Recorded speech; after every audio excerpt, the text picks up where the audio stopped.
akan Allah Rabbul Ghafur, di mana berkat rahmat orang sadayana tiasa kempel dina ieu riungan sari dina ieu pertempatan demi ngalaksanakeun saparinga kawajiban urang tugasna tolabul ilmi dina acara seminar sistem kemasyarakatan dan sistem kekerabatan budaya Sunda.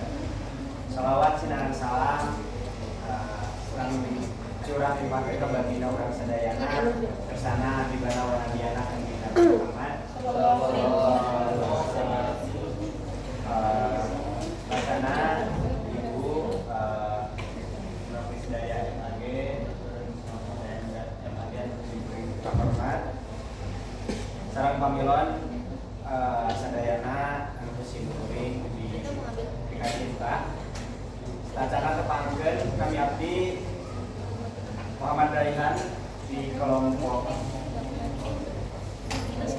salaku pangatur laku anu baris ngapin sareng mimpin jalan acara di Duki Indonesia. Mula anu dihormat mangga urang buka ieu acara halayan ngoskeun basmalah sasarengan.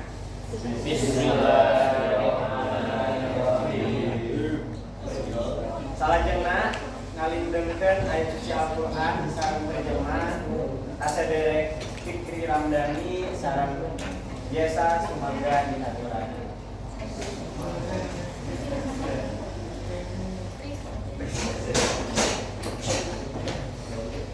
Kacap.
jalma-jalma mumin teh sadulur bukituna rukunkeun tentara dua sadulur anjeun anu pasea yeun takwa ka Allah supaya maraneh menang rahmat.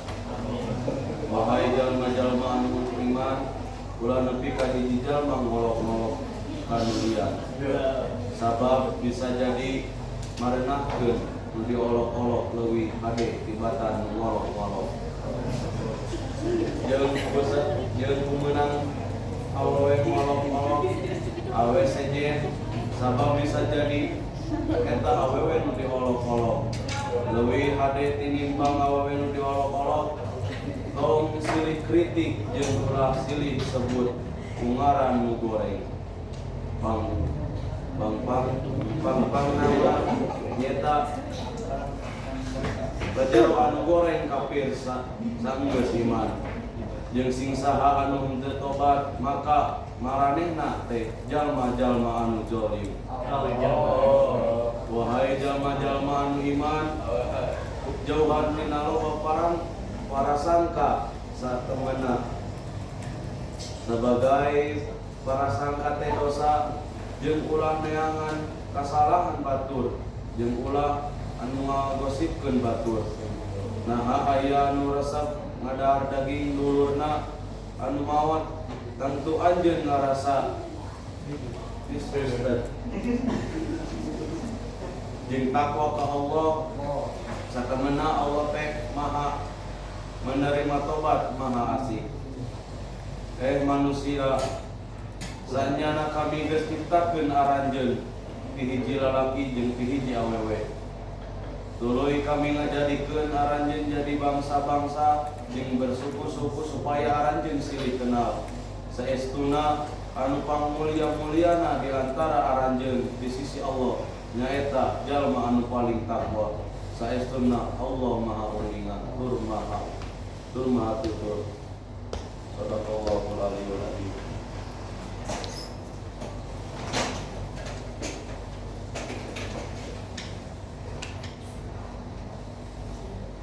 Hatur nuhun sedia segala jantan amal soleh serta dipaparin ganjaran ku Allah Subhanahu wa taala. Amin ya Allah ya rabbal alamin. Acara salajengna kahaleuangkeun lagu wajib kalimat PMI sareng hiji pulau hiji bangsa anu bade dipimpin ku sadereng tiara.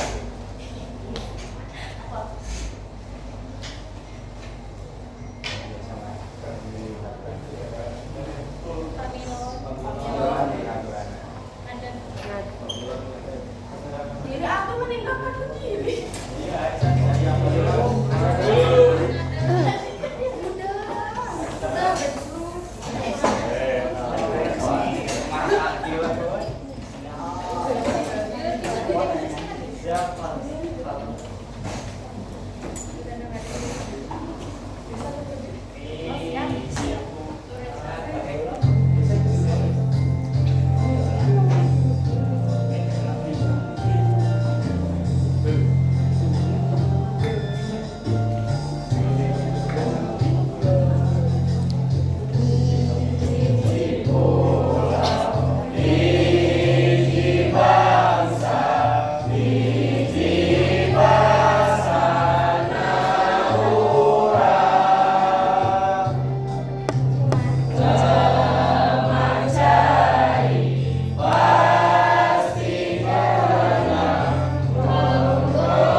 Salajengna acara seminar bade dipimpinkeun ku Sadek Tiara mantenna sumangga dihaturana.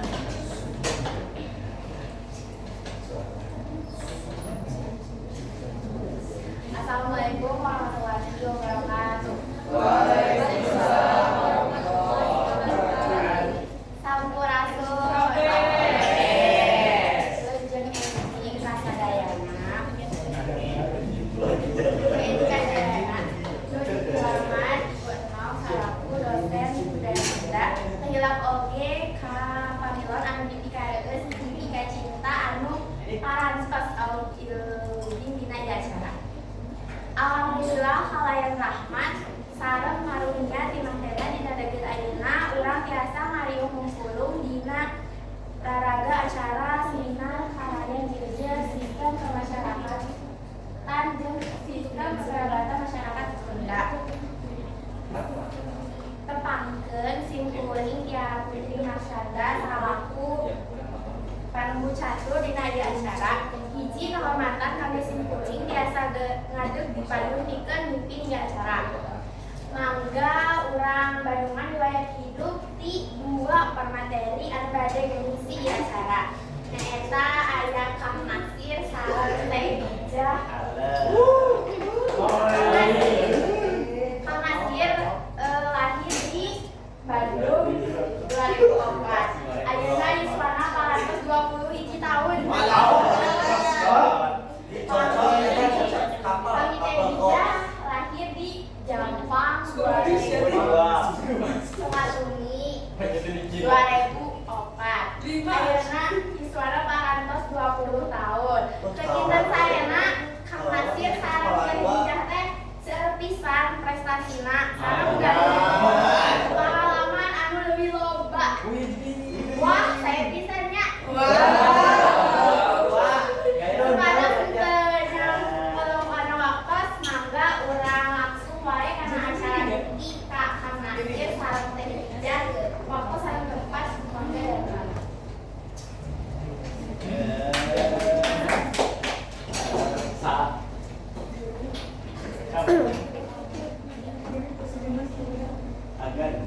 Assalamualaikum warahmatullahi wabarakatuh. Rasuyun, wangi sadaya.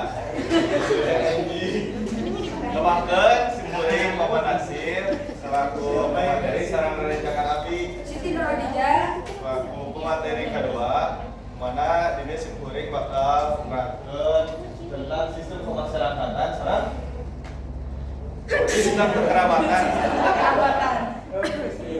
Di mana di jarana ngabahas tentang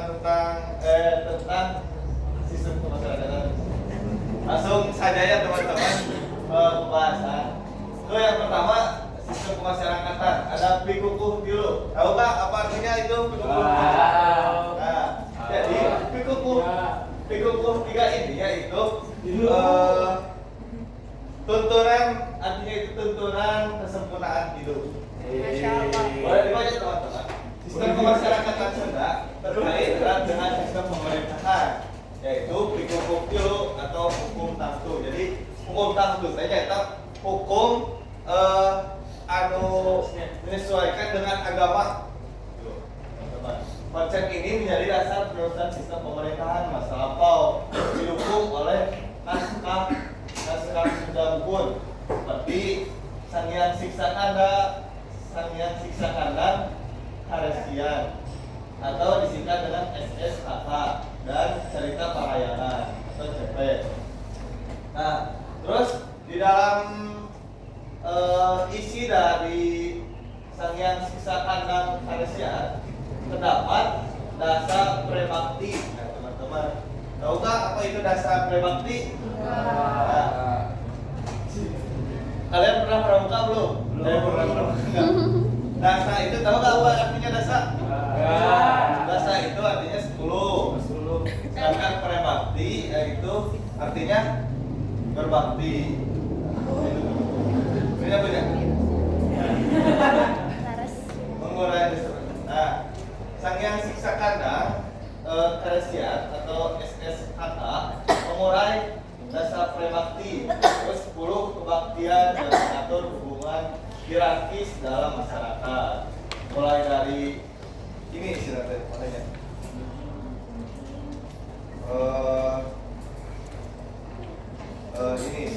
Ini han sinanggu dasar prebakti ngaranya.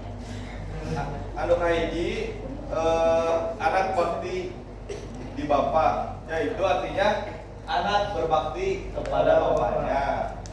Terus yang kedua ewe bakti di salaki, yang artinya istri berbakti kepada suami. Itu artinya. Terus yang ketiga ada ulun bakti di pancandaan, yang artinya hamba berbakti kepada majikan. Terus ada sisya bakti di guru, artinya siswa itu harus berbakti kepada guru. Terus ada wong tani bakti di wado, yang artinya petani itu harus berbakti kepada wado. Nah, teman-teman tahu nggak wado itu apa? Ada yang tahu nggak? Wado itu seperti mandor lah kalau mandor kan. Terus ada juga wado bakti di mantri, artinya menteri itu yaitu perdana menteri atau pemerintahan. Wado itu harus berbakti kepada menteri.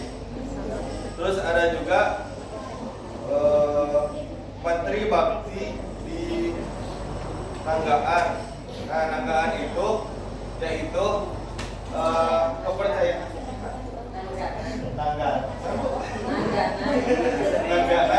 Nangganan itu yaitu kepercayaan dari raja. Terus ada nunangganan bakti di Mangkubumi, yaitu nunangganan teh harus berbakti kepada Mangkubumi. Mangkubumi, teman-teman tahu nggak Mangkubumi itu apa? Mangkubumi teh yaitu zaman lama perdana menteri hadapkeun raja. Terus aya oge Mangkubumi bakti di ratu atau raja. Yaitu Mangkubumi itu harus berbakti kepada raja. Terus ratu bakti di dewata, yang artinya ratu harus berbakti kepada dewata. Terus dewata bakti di tiang, yang artinya dewata berbakti kepada Hyang. Itulah istilah yang disebut dasar prebakti namanya. Ini ujar sang sadu. Terus lanjut. Nah, ini ada struktur birokrasi kerajaan Sunda. Nah, di sini saya akan menjelaskan memakai board ya teman-teman supaya lebih jelas.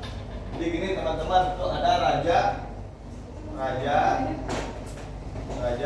Mangkubumi.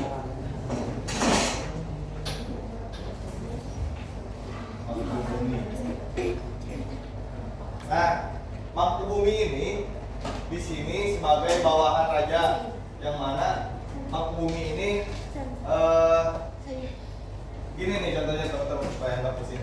Raja itu sebagai kepala dari suatu kerajaan ya, raja teh. Terus sedangkan Mangkubumi ini sebagai kepala dari pemerintahan, sebagai perdana menterinya. Nah, itu dijelaskan bahwa raja sebagai pemimpin tertinggi dibantu oleh Mangkubumi dan perdana menteri. Mangkubumi bertanggung jawab atas bawahan seperti nunangganan, terus menteri dan wado. Terus yang kedua ada nunangganan. Nah, nunangganan.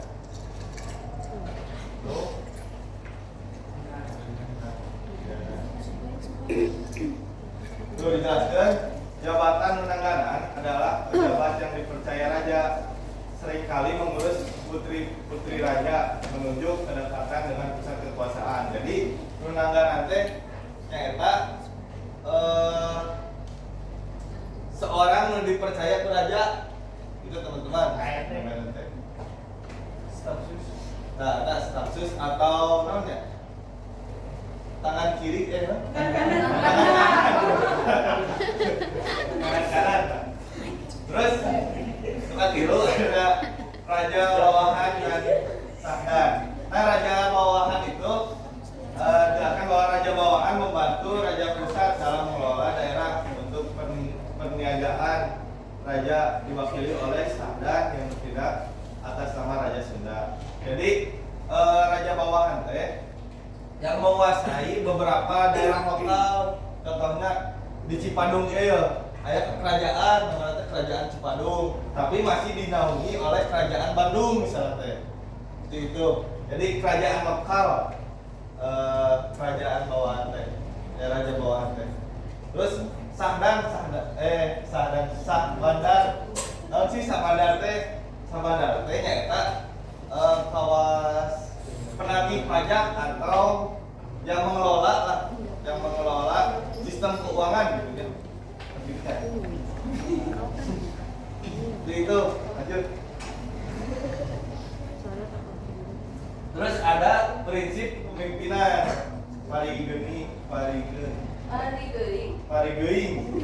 Parigeuing adalah prinsip kepemimpinan di mana seorang pemimpin dapat memerintah dengan baik, ucapan yang menyejukkan hati, tidak menjengkelkan dan menimbulkan kerelaan yang diperintah. Ada 12 itu. Ya, nanti gua akan dibahas di slide selanjutnya. Terus ada juga dasar pasar A. Dasar pasar A adalah 10 penentraman semacam petunjuk pelaksanaan dari parigeuing. Tujuannya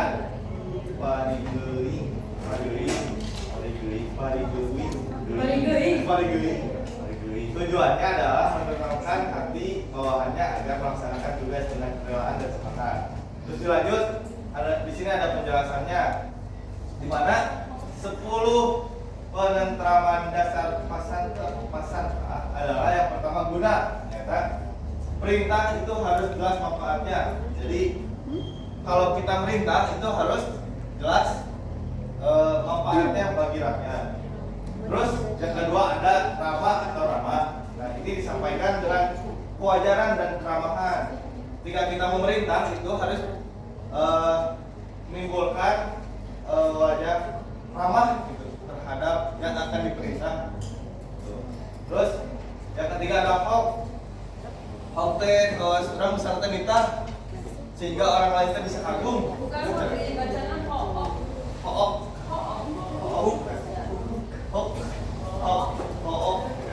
menimbulkan kekaguman. Terus ada besok itu yaitu menimbulkan keterpikalan hati. Nah, mana dia bisa nyen hati seorang teh terpikal gitu. Kumaha carana merintah ke orang lain, terus menimbulkan keyakinan dari hati orang lain, keterpikalan terhadap perintah kita. Terus ada juga asih yang disertai dengan kewalas kasihan. Terus ada karunia dirasa sebagai karunia atau kepercayaan. Jadi kurang merentah teh kadang-kadang merentah gitu. Tapi perlu bisa nyimpen kepercayaan gitu. Ke bawah teh. Terus ada mumpruk atau ngabujuk atau juga mengambil hati seseorang gitu, ketika kita memerintah. Terus ada ngulas, pandai berkomentar baik. Nah, ketika kita memerintah terus ternyata buruk gitu pelaksanaannya, nah kita juga harus wajib mengulas, pandai berkomentar baik. Terus ada juga nyecep teh lain pas jepitan unggul ya. Nyecep teh nyata menenteramkan hati gitu. Jadi gimana caranya kita yang memerintah itu bisa menenteramkan hati yang diperintah. Terus ada juga ngalah anggan atau mengambil simpati bawahan. Ngalah gitu. Malah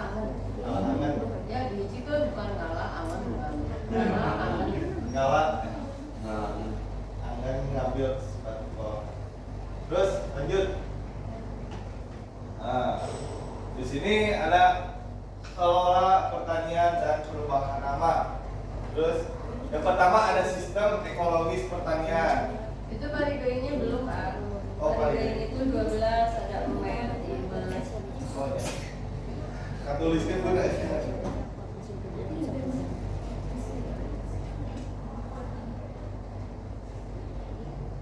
Nah,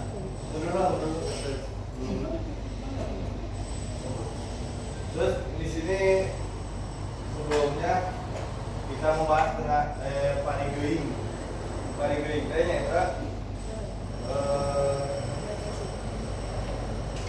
itu 12 ibunya. Ya, parigoing ada 12. Oh, kesok, emen, susun, kesok.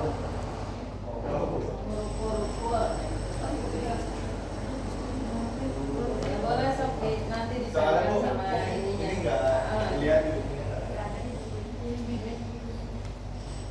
Ya dilanjut aja, Wes. Oke, tadi. Nah, selanjutnya ada sistem ekologis pertanian. Yang mana masyarakat Sunda memadukan sistem ekologis, sosial, ekonomi, dan spiritual budaya dalam tata kelola pertanian. Mereka mengelola sumber daya dan lingkungan dengan kearifan lokal, jadi membagi lahan menjadi hutan larangan dan hutan produksi. Di mana di Sunda itu mempunyai aturan bahwa sebagian hutan itu merupakan hutan larangan, hutan yang tidak boleh dikunjungi oleh orang. Nah, sedangkan ada di sisi lain juga ada hutan produksi, di mana hutan produksi ini boleh dikunjungi oleh orang.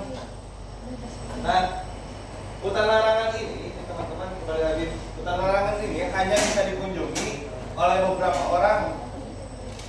Contohnya, kalau sekarang mah ada hutan lindung atau kawasan cagar alam, namun bahasa Indonesia namanya, itu berarti kawasan cagar alam. Nah, hutan larangan ini biasanya ada momen-momen tertentu yang boleh dimasuki hutan larangan. Nah, terus selanjutnya ada perubahan pemberian nama. Nah, di sini dahulu nama Sunda asli umum digunakan dengan contohnya ada ini contohnya. Mana ya?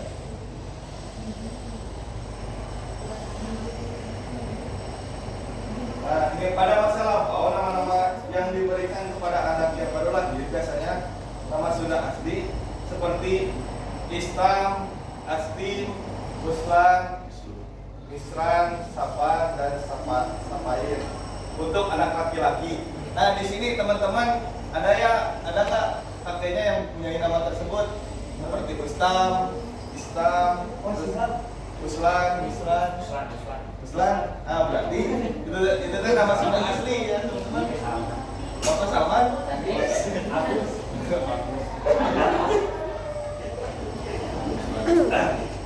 Terus kalau perempuan biasanya dinamai Rusin, Misnam, Zainam, Ninem, Jaitam, Baligan, Aslima, Zaina, Rumsina, dan Jaibah. Nah, itu biasanya nama-nama Sunda perempuan, bagi perempuan ya biasanya yang kamu lihat pada zaman itu. Terus makin kesini ada masuk pengaruh-pengaruh dari Buddha, terus dari Islam, dan juga dari Belanda. Nah, nama-nama itu dapat bervariasi. Contohnya dari Islam yang masuk ke Indonesia, yang masuk ke budaya Sunda. Di namanya terdapat kata Muhammad atau Ahmad atau Abdullah, terus Abdul, tadi Agus, dan lain-lainnya. Sedangkan dari Hindu itu bernuansa Sanskerta.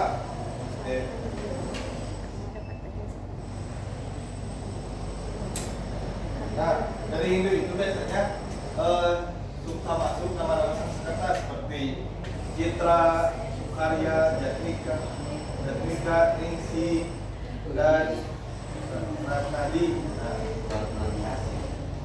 itu teman-teman. Terus juga ini ada tren tradisional dengan bahasa Kawi Sanskerta serta nama yang dikaitkan dengan waktu kelahiran. Contohnya ya misalnya teh Lukman Juliansa. Nah, berarti dapat disimpulkan bahwa Lukman itu lahir bulan Juli gitu, seperti itu ya. Terus Syihab Agustutin. Berarti si Syihab lahirnya bulan Agustus. Itu atau Fikri Ramadan. Nah, berarti lahirnya bulan Ramadan. Benar. Terus ada ini. Ayo udah. Itu teman-teman. Terus ada juga motif di sini ada nama panggilan atau nama kadede. Contohnya teh seperti nama aslinya Deden dipanggil Agan. Dipanggil Aden misalnya gitu. Atau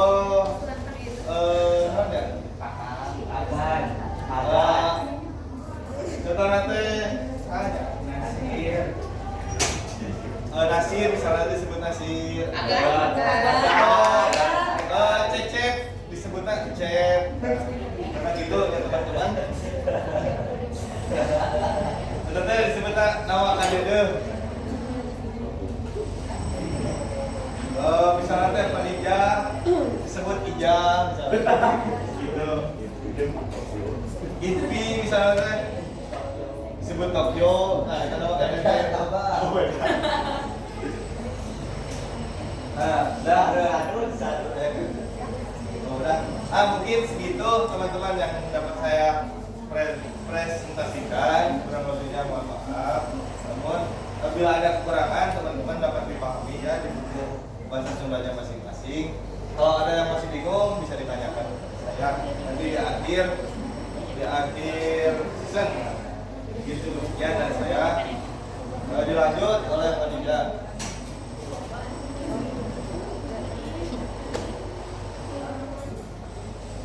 Baik teman-teman, baik teman-teman, di sini saya akan melanjutkan materi dari Nasir. Nih, di sini saya akan menjelaskan tentang sistem kekerabatan masyarakat Sunda.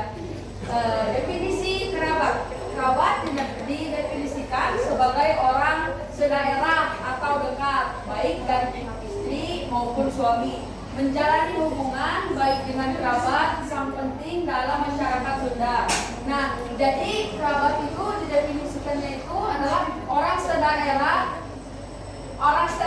atau dekat. Walaupun kita tidak mempunyai tali ikatan darah gitu ya, tapi nah di Sunda ini pembedanya dari yang lain itu disebut dengan kerabat. Misalkan saya dari Jampang dan misalnya Rehan dari Jampang Tengah, bisa saya dari Jampang Kulon dan Rehan itu dari Jampang Tengah. Nah, saya itu bisa dipilih itu contoh kekerabatan walaupun tidak mempunyai ikatan darah seperti itu teman-teman. Yang kedua yaitu ada bentuk kekerabatan di Indonesia.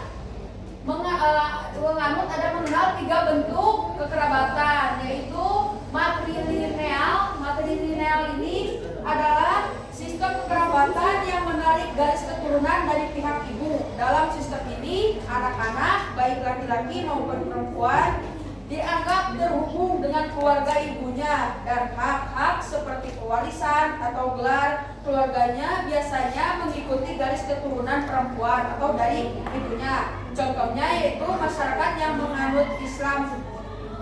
Matrilineal di Indonesia ini ada 2 suku, yaitu ada di Minangkabau dan Semando. Jadi untuk di matrilineal ini, jadi khususnya itu menganut ke turunan atau keturunan atau hak warisnya itu jadi menganut kepada ibunya. Jadi bukan berarti tidak menganut kepada bapaknya, karena emang matrilineal ini menganut kepada ibunya. Dan contohnya itu ketika misalnya ada hak waris, hak dan atau bisa disebut kalau zaman sekarangnya itu nama marganya itu khususnya di bentuk matrilineal ini ngambilnya itu dari ibunya. Kan biasanya ya yang biasanya kita ketahui itu saya ketahui itu biasanya ngambil marga dan lain sebagainya itu biasanya dari hak ayahnya, dan ternyata milenial ini ngambilnya dari hak ibunya. Yaitu yang menganut matrilineal ini ada dua suku, Minangkabau dan Semando. Yang kedua yaitu ada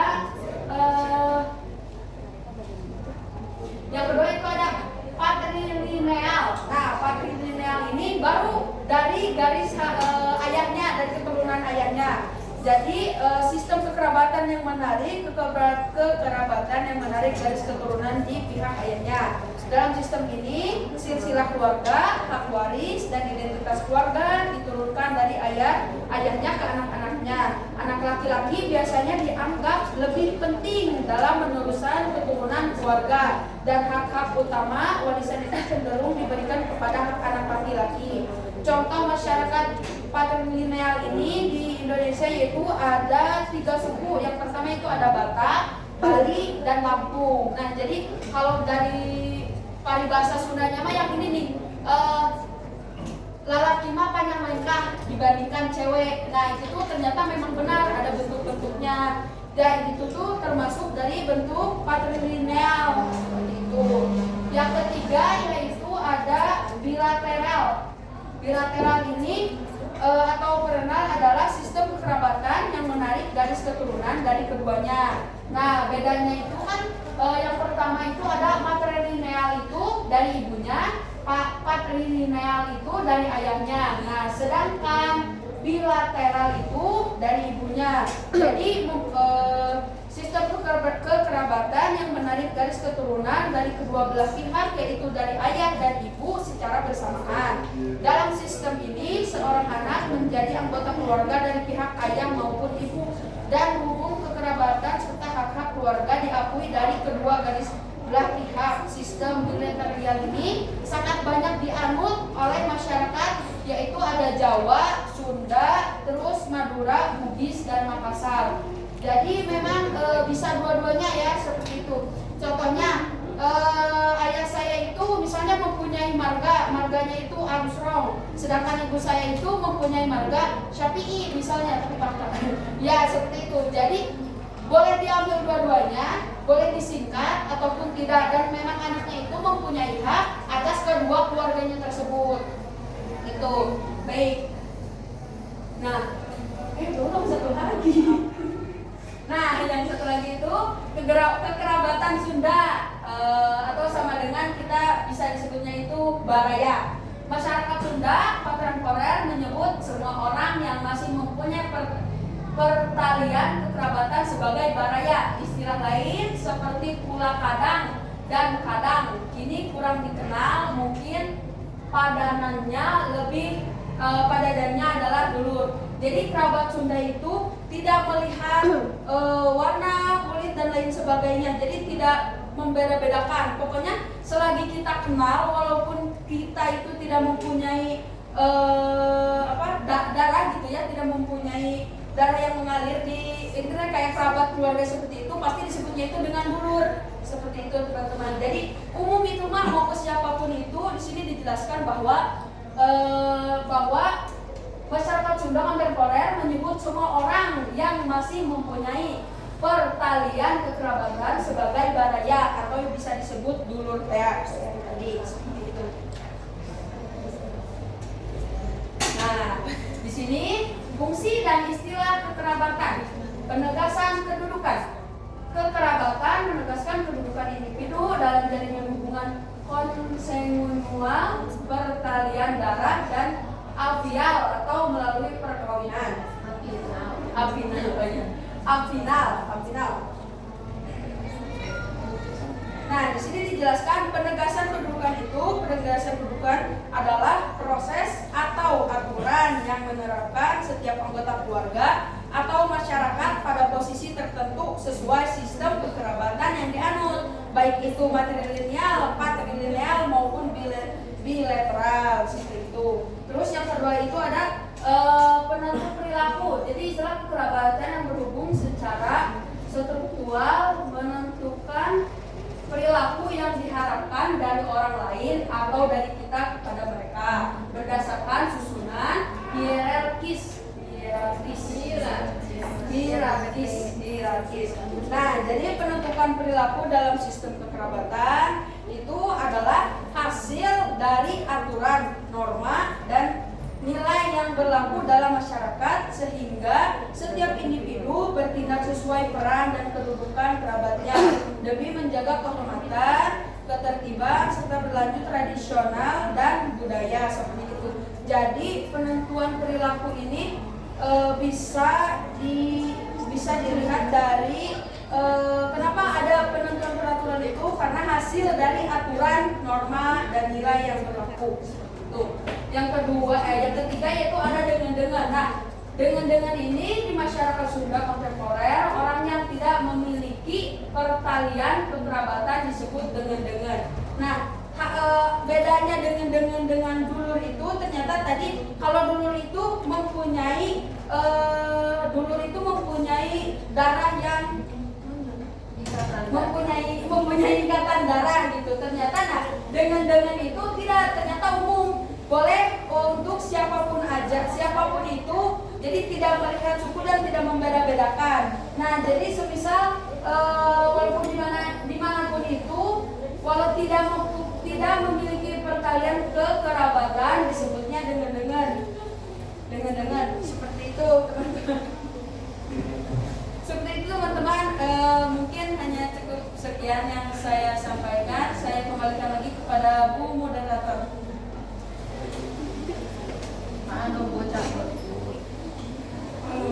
Mata rencana sadayana karena pedalang ada di teh saya pusatnya keperang heula sadayana.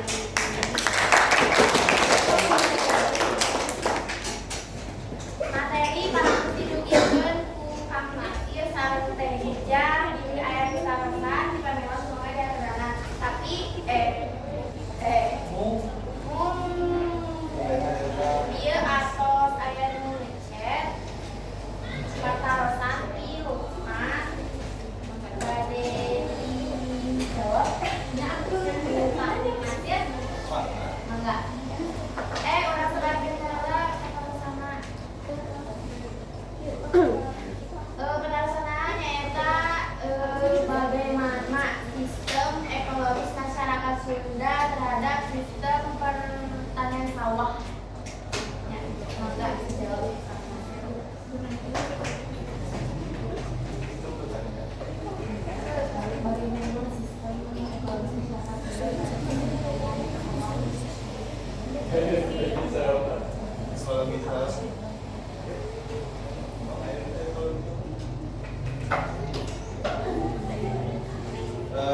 Baik teman-teman, ada yang mau jawab? Kalau nggak ada, saya jawab. Baik, di sini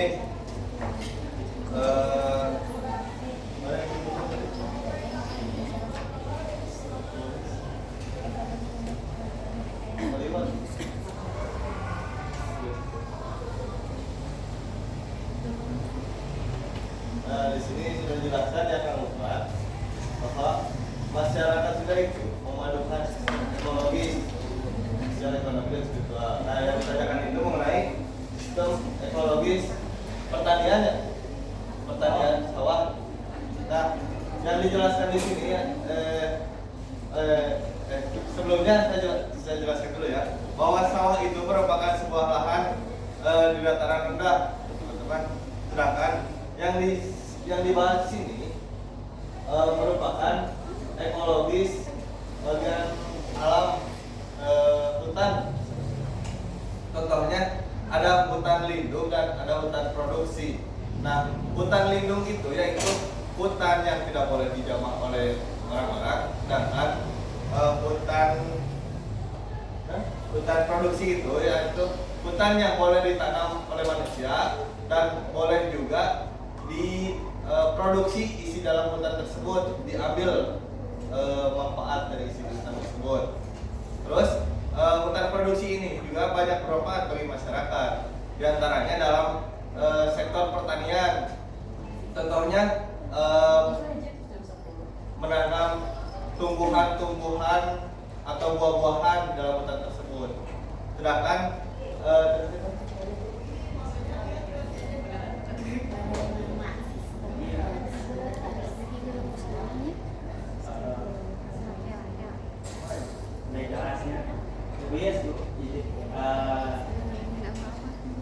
yang mau saya tanyakan kan kita tahu bahwa dari sistem pakan jalan yang diatur oleh masyarakat Sunda, memang itu hutan itu dibagi pada 3, ada hutan larangan, hutan waladahan, dan hutan tutupan gitu.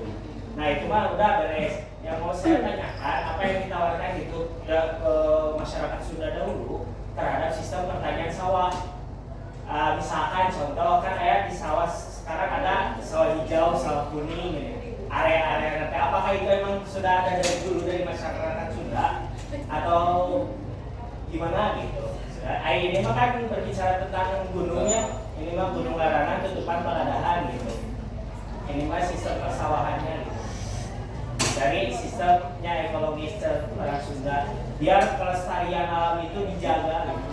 yang pernah saya baca ya dari artikel dan pernah saya lihat videonya, ada yang masih melaksanakan sistem tersebut di daerah Sukabumi.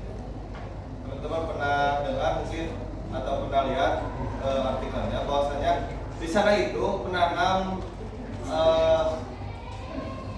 padi itu atau menanam sawah itu dilaksanakan selama 1 tahun sekali, teman-teman.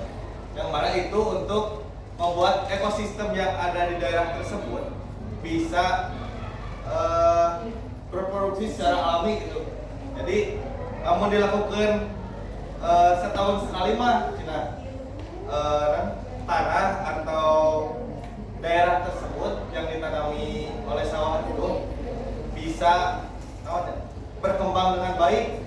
Beda yang dilakukan di daerah-daerah kita gitu, yang sawah yang bisa dipanen 3 bulan atau 4 bulan sekali gitu, itu sangat mempengaruhi terhadap tanah tersebut. Nah di Sukabumi itu menanam sawah 1 tahun sekali itu dapat berpengaruh terhadap kualitas dari beras tersebut, terus kualitas dari tanah tersebut. Nah itu yang masih dilaksanakan di daerah Sukabumi. Duka di daerah kita. Bukan gini, sawah itu bukan sistem orang Sunda asli.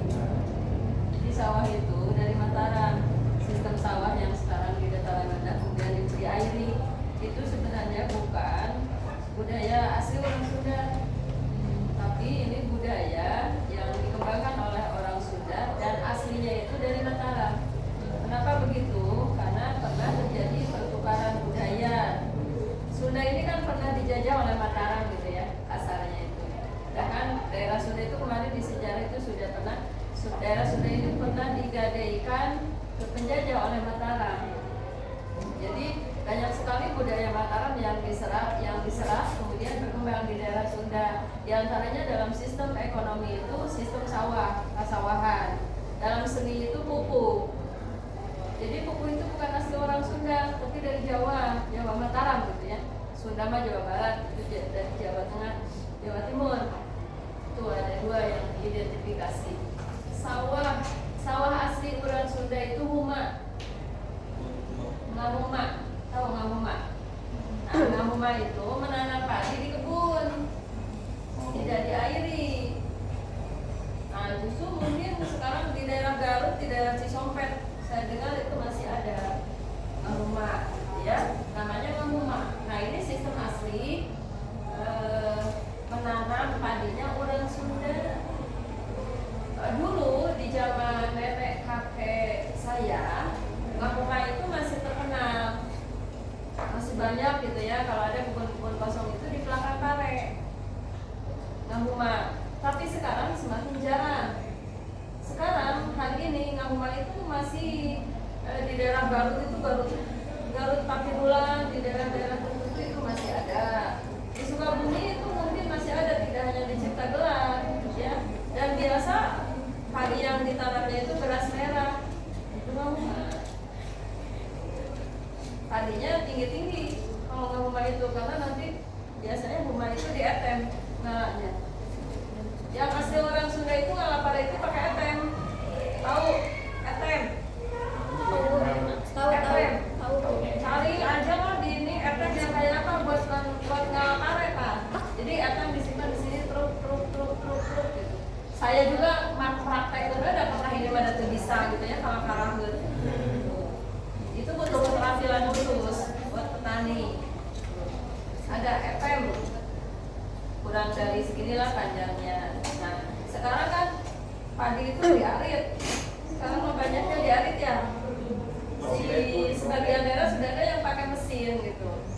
Tapi itu belum, karena kondisi sawah di Jawa Barat tidak seperti di Jawa rata gitu ya. Nah itu memungkinkan untuk pakai mesin, tapi di Jawa Barat ini kan pegunungan, jadi sawahnya juga gitulah terasering gitu ya, kayak di Bali gitu banyak. Nah ini agak susah kalau pakai mesin gitu sistemnya ya.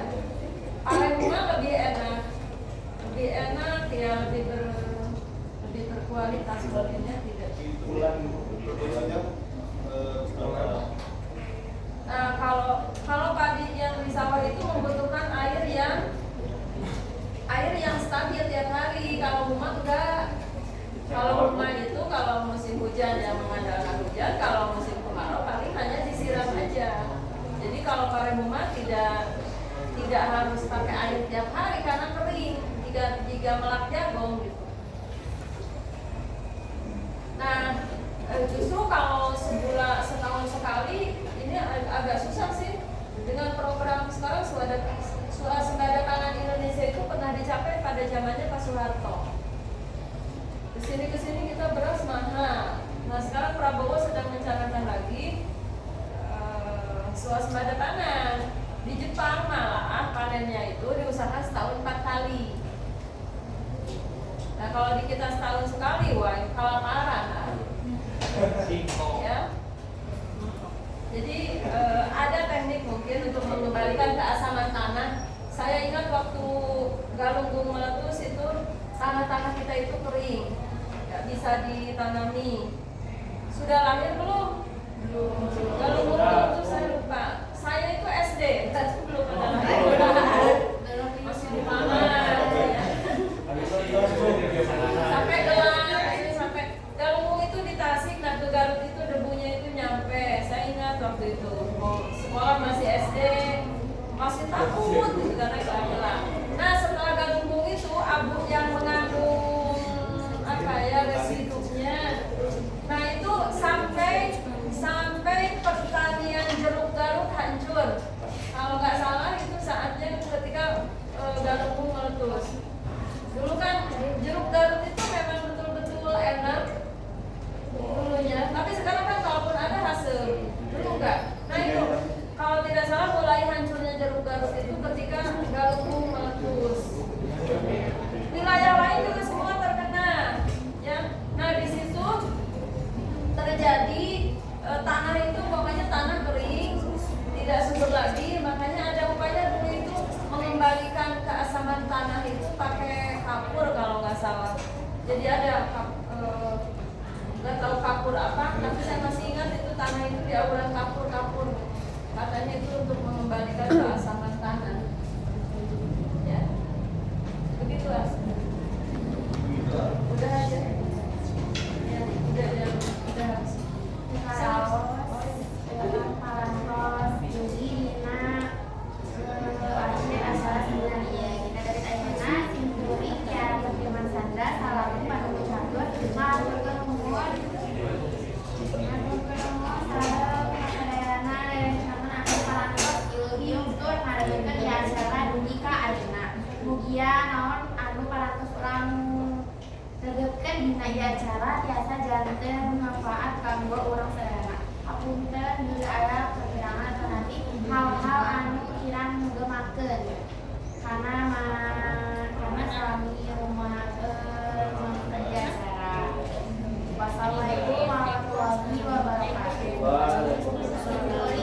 Amerika mengandung